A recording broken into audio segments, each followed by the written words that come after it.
What about emotions? I get caught up in my emotions more than I do in my mind. Mind, in the way I use the word, is not just thought. It includes your emotions as well as all unconscious mental emotional reactive patterns. Emotion arises at the place where mind and body meet. It is the body's reaction to your mind, or you might say, a reflection of your mind in the body. For example, an attack thought or a hostile thought will create a buildup of energy in the body that we call anger. The body is getting ready to fight.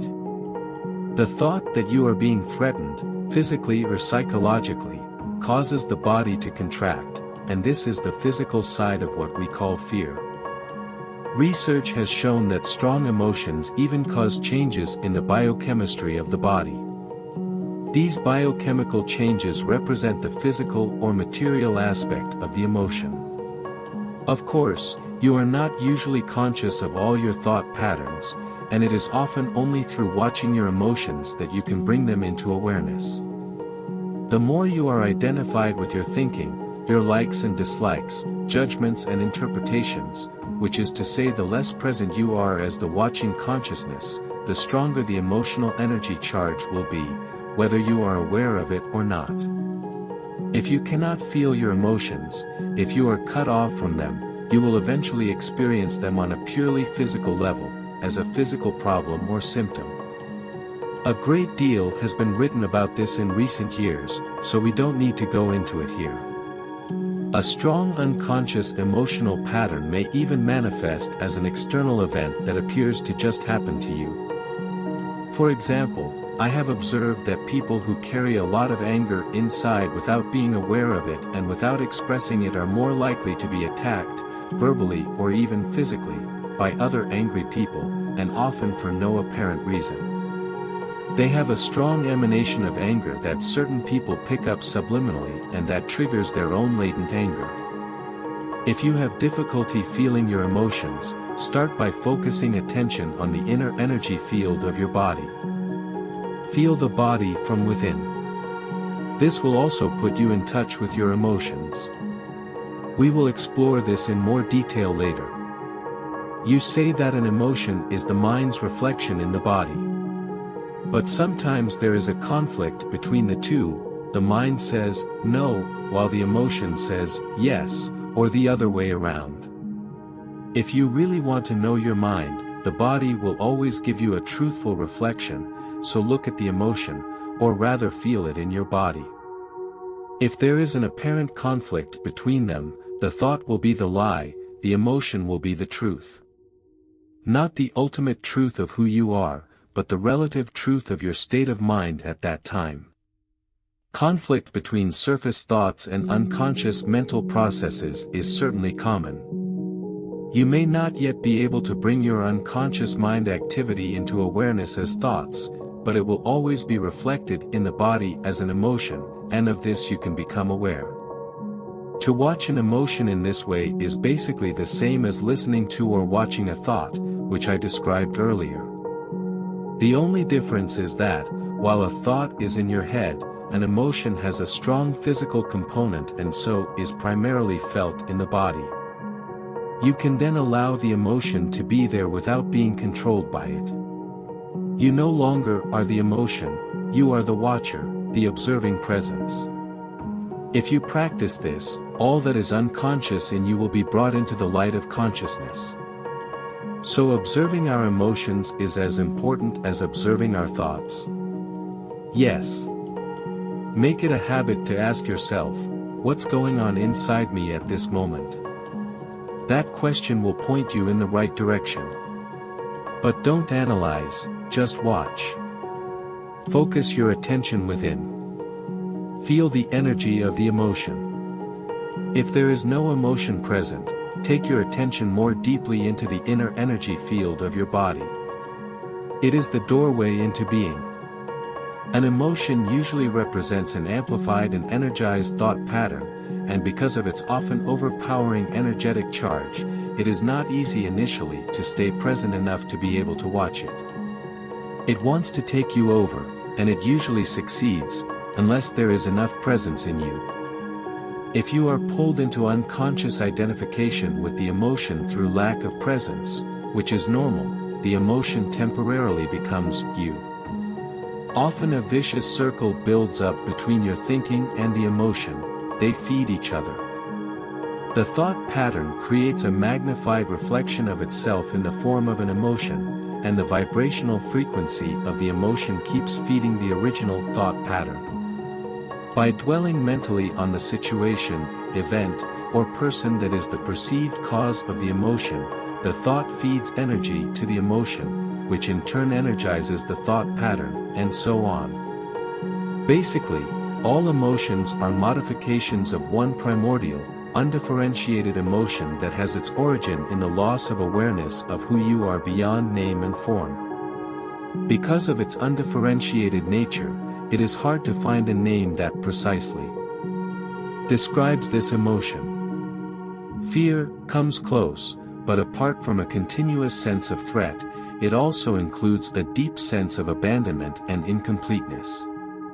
It may be best to use a term that is as undifferentiated as that basic emotion and simply call it pain. One of the main tasks of the mind is to fight or remove that emotional pain, which is one of the reasons for its incessant activity, but all it can ever achieve is to cover it up temporarily. In fact, the harder the mind struggles to get rid of the pain, the greater the pain.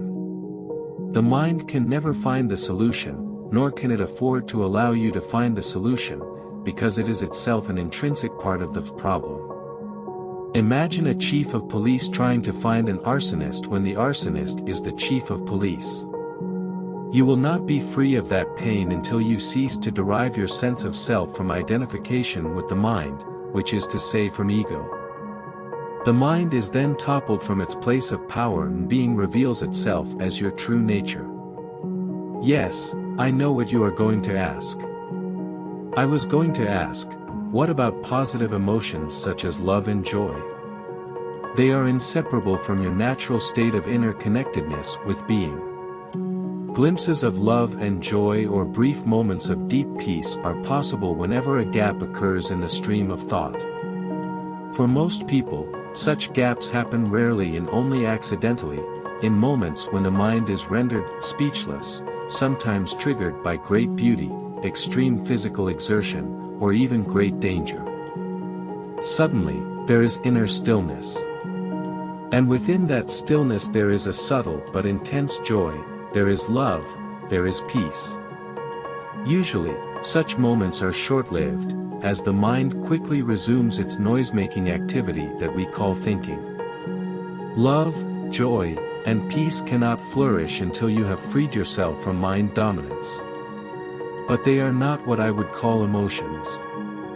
They lie beyond the emotions, on a much deeper level. So you need to become fully conscious of your emotions and be able to feel them before you can feel that which lies beyond them.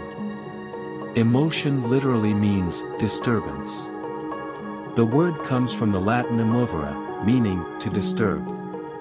Love, joy, and peace are deep states of being, or rather three aspects of the state of interconnectedness with being. As such, they have no opposite. This is because they arise from beyond the mind. Emotions, on the other hand, being part of the dualistic mind, are subject to the law of opposites. This simply means that you cannot have good without bad. So in the unenlightened, mind-identified condition, what is sometimes wrongly called joy is the usually short-lived pleasure side of the continuously alternating pain/pleasure cycle. Pleasure is always derived from something outside you, whereas joy arises from within. The very thing that gives you pleasure today will give you pain tomorrow, or it will leave you, so its absence will give you pain.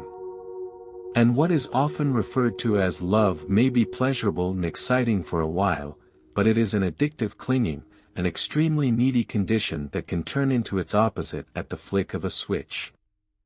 Many love relationships, after the initial euphoria has passed, actually oscillate between love and hate, attraction and attack. Real love doesn't make you suffer. How could it? It doesn't suddenly turn into hate, nor does real joy turn into pain. As I said, even before you are enlightened, before you have freed yourself from your mind, you may get glimpses of true joy, true love, or of a deep inner peace, still but vibrantly alive. These are aspects of your true nature, which is usually obscured by the mind. Even within a normal, addictive relationship, there can be moments when the presence of something more genuine, something incorruptible, can be felt. But they will only be glimpses, soon to be covered up again through mind interference. It may then seem that you had something very precious and lost it, or your mind may convince you that it was all an illusion anyway. The truth is that it wasn't an illusion, and you cannot lose it. It is part of your natural state, which can be obscured but can never be destroyed by the mind. Even when the sky is heavily overcast, the sun hasn't disappeared. It's still there on the other side of the clouds. The Buddha says that pain or suffering arises through desire or craving, and that to be free of pain we need to cut the bonds of desire.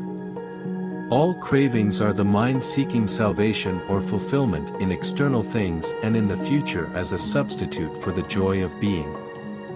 As long as I am my mind, I am those cravings, those needs, wants, attachments, and aversions, and apart from them there is no I, except as a mere possibility, an unfulfilled potential, a seed that has not yet sprouted. In that state, even my desire to become free or enlightened is just another craving for fulfillment or completion in the future. So don't seek to become free of desire or achieve enlightenment. Become present. Be there as the observer of the mind. Instead of quoting the Buddha, be the awakened one, which is what the word Buddha means. Humans have been in the grip of pain for eons, ever since they fell from the state of grace, entered the realm of time and mind, and lost awareness of being. At that point, they started to perceive themselves as meaningless fragments in an alien universe, unconnected to the source and to each other. Pain is inevitable as long as you are identified with your mind, which is to say as long as you are unconscious, spiritually speaking. I am talking here primarily of emotional pain, which is also the main cause of physical pain and physical disease. Resentment, hatred, self-pity, guilt, anger, depression, jealousy, and so on, even the slightest irritation, are all forms of pain.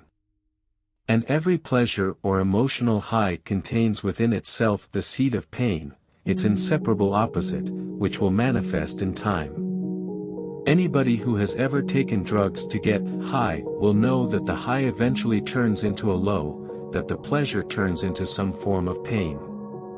Many people also know from their own experience how easily and quickly an intimate relationship can turn from a source of pleasure to a source of pain. Seen from a higher perspective, both the negative and the positive polarities are faces of the same coin, are both part of the underlying pain that is inseparable from the mind-identified egoic state of consciousness. There are two levels to your pain, the pain that you create now, and the pain from the past that still lives on in your mind and body. Ceasing to create pain in the present and dissolving past pain, this is what I want to talk about now.